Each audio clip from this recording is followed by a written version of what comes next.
نظر بد کی شناخت اور اس کا علاج۔ بسم اللہ الرحمن الرحیم۔ اللہم صلی علی سیدنا و مولانا محمد و علی آل محمد۔ روحانی دنیا کے دوستو السلام علیکم۔ نظر بد کی شناخت اور اس کا علاج، کیونکہ نظر بد جو ہے یہ جادو سے بھی بڑھ کر افیکٹو ہے، اثر کرتی ہے، تباہی و بربادی کا باعث بن جاتی ہے۔ تو اس موضوع پہ مکمل اور زبردست ویڈیو لے کر حاضر خدمت ہیں۔ ویڈیو کو آپ لوگوں نے آگے نہیں کرنا، بالکل آرام سے تحمل سے آپ نے یہ ویڈیو دیکھنی ہے۔ جن لوگوں نے ابھی تک ہمارے چینل کو سبسکرائب نہیں کیا وہ چینل کو سبسکرائب کر لیں، ویڈیو کو لائک ضرور کیا کریں، اور جو لوگ یہ عمل کرنا چاہتے ہیں وہ کامنٹ میں اللہ اکبر ضرور لکھیں۔ جادو اور دیگر جسمانی امراض و تکالیف کی طرح نظر بد بھی 100% برحق اور زندہ حقیقت ہے۔ اس سلسلہ میں بے شمار احادیث کتب صحاح میں مروی ہیں جو نظر بد کے برحق ہونے پر دلالت کرتی ہیں۔ جادو اور دیگر جسمانی امراض و تکالیف کی طرح نظر بد بھی 100% برحق ہے اور زندہ حقیقت ہے۔ اس سلسلہ میں بے شمار احادیث کتب احادیث میں مروی ہیں جو نظر بد کے برحق ہونے پر اس کے بہت زیادہ مؤثر اور نقصان دہ ہونے پر دلالت کرتی ہیں، جن میں نظر بد کی ضرر رسانی سے بچنے، نظر بد کے نقصان سے بچنے کے لیے دم جھاڑ کے علاوہ بعض زبردست اور مجرب وظائف کی ترغیب دی گئی ہے۔ یہاں ہم ان میں سے چند احادیث نقل کریں گے اور چند کی طرف اشارہ کریں گے۔ حضرت عبداللہ بن عباس فرماتے ہیں کہ حضرت صلی اللہ علیہ وآلہ وسلم نے فرمایا کہ نظر بد برحق ہے، اور اگر کوئی چیز تقدیر سے آگے بڑھ جاتی تو نظر بد تقدیر سے بھی آگے نکل جاتی۔ جب تم سے غسل کا تقاضا کیا جائے تو تم غسل کیا کرو۔ اس حدیث میں جہاں نظر بد کے برحق ہونے کا اقرار فرمایا گیا ہے، کچھ خاص الفاظ کا استعمال کیا گیا ہے۔ نظر بد کے لیے دھم یا وظیفہ، اس کا تذکرہ ہم آگے کریں گے۔ یہاں اس حدیث کے آخر میں ایک ایسے زبردست طریقہ کار کا ذکر آیا ہے جو عرب میں استعمال تھا، جو عرب کے لوگ استعمال کرتے تھے، اور حضور اکرم صلی اللہ علیہ وآلہ وسلم نے صحابہ کرام کو اس کے استعمال کا مشورہ بھی دیا۔ وہ یہ کہ اگر آپ کو یہ پتہ چل جائے کہ کس آدمی کو نظر لگی ہے اور کس کی نظر لگی ہے، تو پہلے آپ اس آدمی کا نام پکاریں۔ مثلا عبدالعزیز کے بارے میں آپ کو یہ یقین ہو گیا کہ اسے زاہد نے نظر لگائی ہے، تو سب سے پہلے آپ یا زاہد کہہ کر نظر لگانے والے کو آواز دیں، خواہ وہ موجود ہو یا نہ ہو۔ پھر زاہد سے کہا جائے کہ وہ منہ، ہاتھ، دونوں کوہنیاں اور پاؤں، گھٹنوں تک دھو کر اس کا پانی ایک برتن میں گرائے، اور جس آدمی یا جانور کو نظر بد لگی ہو اس پر یہ پانی ڈالا جائے تو نظر بد ختم ہو جاتی ہے۔ اس عمل کا تذکرہ دوسری احادیث میں تفصیل سے ملتا ہے۔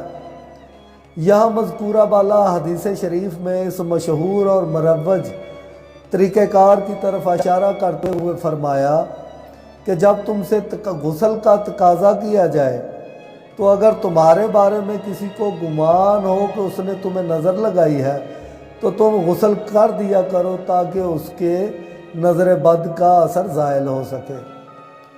حضرت ابو ہریرہ رضی اللہ تعالیٰ عنہ فرماتے ہیں حضور اکرم صلی اللہ علیہ وسلم نے فرمایا نظر بد برحق ہے۔ ام المومنین حضرت ام سلمہ رضی اللہ تعالیٰ عنہ فرماتی ہیں نبی اکرم صلی اللہ علیہ وآلہ وسلم نے ان کے گھر میں ایک بچی کو دیکھا جس کے چہرے پر دھبے پڑے ہوئے تھے، تو فرمایا اسے کسی سے دم کراؤ، اسے نظر لگی ہے۔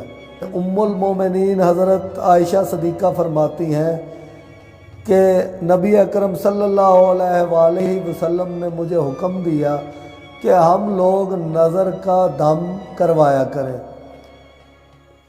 حضرت عائشہ فرماتی ہیں کہ حضور اکرم صلی اللہ علیہ وآلہ وسلم نے انہیں نظر بد کا علاج کروانے کا، دم کروانے کا حکم دیا۔ اسی طرح سنن ابن ماجہ میں ایک روایت ہے، حضرت عبید بن رواح فرماتے ہیں کہ حضرت اسماء نے حضور اکرم صلی اللہ علیہ وآلہ وسلم کی خدمت میں عرض کی، یا رسول اللہ، حضرت جعفر طیار کے بچوں کو نظر بہت زیادہ لگ جاتی ہے، تو کیا میں انہیں دم کروا دیا کروں؟ فرمایا ہاں ضرور کراؤ، کیونکہ اگر کوئی چیز تقدیر کو پیچھے چھوڑ سکتی ہے تو نظر بد ہی اسے پیچھے چھوڑ سکتی ہے۔ یا احادیث بیان کرنے کا مطلب یہ ہے، مقصد یہ ہے تاکہ آپ لوگوں کو اس بات کا یقین آ جائے کہ نظر بد برحق ہے اور اس کے بہت زیادہ اثرات ہوتے ہیں، اور اس کے لیے زمانہ رسالت میں بھی دم جھاڑ اور وظائف سے اس کا علاج کیا جاتا تھا۔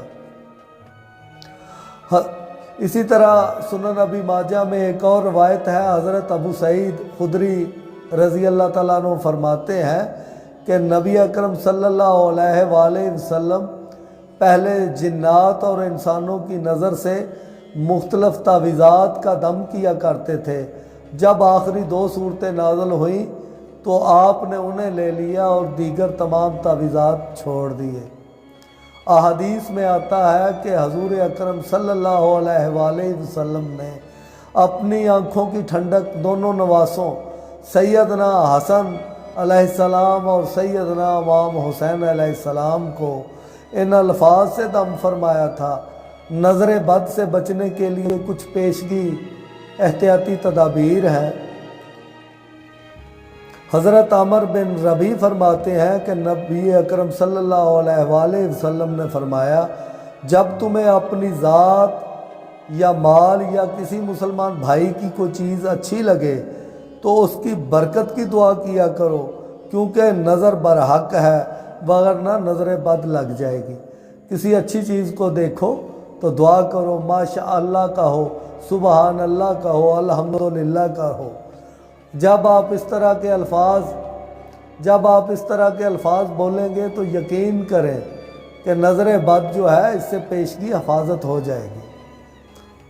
حضرت انس رضی اللہ تعالیٰ عنہ فرماتے ہیں کہ نبی اکرم صلی اللہ علیہ وآلہ وسلم نے فرمایا کہ جسے اپنی یا کسی اور کی کوئی چیز اچھی لگے تو وہ ماشاء اللہ لا حول ولا قوت الا باللہ کہہ دیا کرے۔